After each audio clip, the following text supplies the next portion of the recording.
Пакистандын мурдагы президенти генерал Первез Мушарафтын сотко келиши күтүлүүдө. Ал мамлекетке чыккынчылык жасаган деп айыпталууда. Буга чейин Мушараф бир нече жолу ден соолугуна байланыштуу сотко келген эмес. Анын адвокаттары соттун 18 февралга жылышын сурашууда. Мушарафка ошондой эле чет өлкөгө чыгып дарыланууга уруксаат берилген жок. Первез Мушараф бийликке 99-жылы келип, 2008 жылы бийликтен кетүүгө мажбур болгон. Эгерде мамлекетке чыккынчылык жасаган деген айып далилденсе, ал өлүм жазасына тартылышы мүмкүн.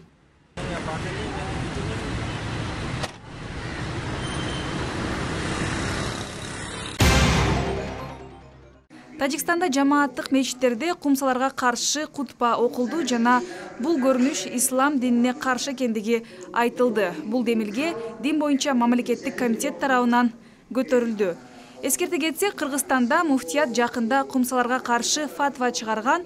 Укук коргоочулар аталган фатва адам укуктарына жана баш мыйзамга каршы экенин билдиришүүдө.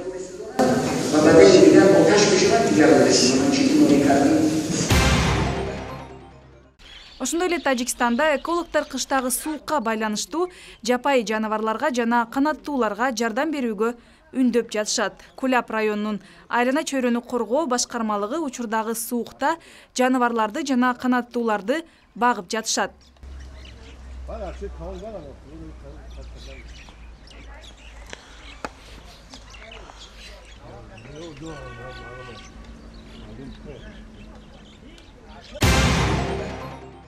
Татарстанда Орусия боюнча 500 бала өлкөдөгү ортодокс христиандары өткөргөн ыр-би сынагына катышууда. Орусияда 25 миңге жакын татар христиандары бар. Алардын көбү Татарстанда жашайт.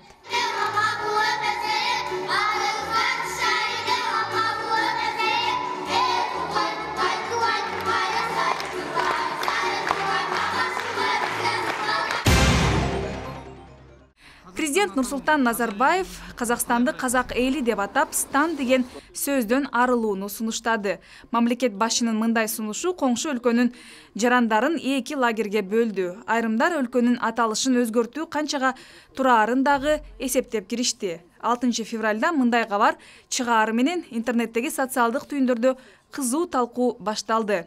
Фейсбукта «Биз казак эли үчүн» деген топ түзүлдү.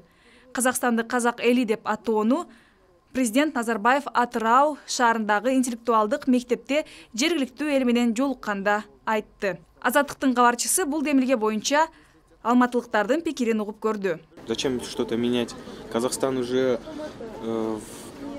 зарекомендовал себя как страна, как название страны. Азаттыктын жаңылыктарын толугураак Азаттык чекит-кейжи сайтынан окусаңыз болот жана видеолорду толугураак YouTube каналынан көрүп туруңуз.